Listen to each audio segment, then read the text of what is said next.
filimkan wuxuu ka hadlayaa sheeko jacayl oo qoto dheer oo dhex martay nuux calhoun iyo ali hamilton kuwaasi oo ka kala yimiday dabaaqado nololeed oo kala duwan.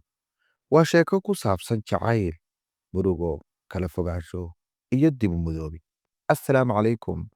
intaanaan u gudbin muuqaalka, waxaan kaa codsanayaa inaad channelkan subscribe saartid, muuqaalkanna ay like saartid, sidoo kalena aad la wadaagtid asxaabtaada mahadsanidin. sheekadu waxay ku bilaabanaysaa xilli hore oo da'weyn, halkaasi oo nin duq ah nuux uu akhrinayo sheeko qoran oo ku jirta buug yar, isagoo la joogo haweeney duq ah aliya oo xanuunsan oo xasuusta la'a.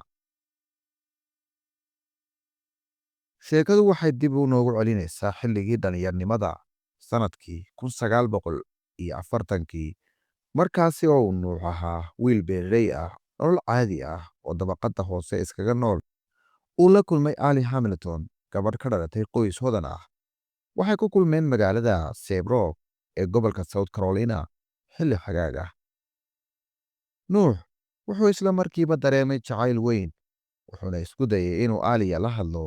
kadib wuxuu u horseeday jacayl la yaab leh, isagoo muujiyey dunida ka baxsan nolosha dabaqada sare ay la nooshahay. waxay wada qaateen waqtiyo xiise leh, waxayna isku dareemeen jacayl qoto dheer. waalidiinta aliya ma ogolaanin xiriirkeeda nuux sababtoo ah waxau ka yimid qoys sabool ah.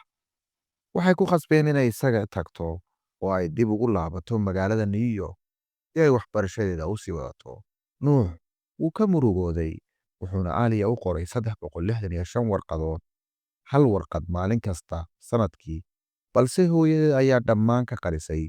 muddo kadib nuux wuxuu galay dagaalkii labaad ee adduunka, halka aliya ay la kulantay lon hammer oo ahaa wiil maalqabeen ah oo ay isjeclaadeen, waxaana la qorsheeyey inay isguursadaan.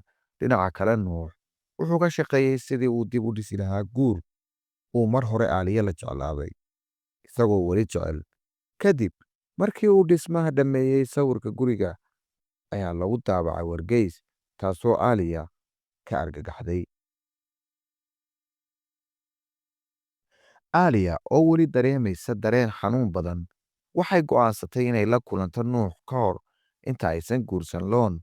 markii ay gurigiisa timid, waxay ogaatay in jacaylkii uu qabay weli nool yahay. waxay wada qaateen waqtiyo xasuus leh, waxaana dib u dhashay dareenkii hore. ugu dambayn, aliya waxay ogaatay in warqadihii nuux uu qoray la qariyey, waxayna garwaaqsatay inuu weli si dhab ah u jecel yahay. waxay ka shakisay guurka lon, waxaana lagu khasbay inay go'aan adag qaadato, inay la joogto lon ama inay dib ugu laabato nuux. aliya waxay dooratay nuux, waxayna ku wada noolaadeen noloshoodii oo farxad leh.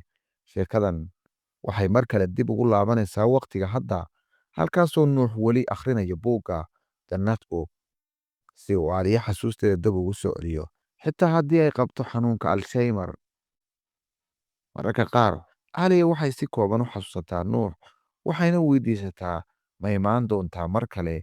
wuxuu ugu jawaabaa waan ku iman doonaa mar kasta. habeen dambe, sheekada jacaylkana waxay ku soo gabagabowday iyaga oo gacmaha is haysta, waxayna isla dhinteen iyagoo wada jiifa. gunaanad.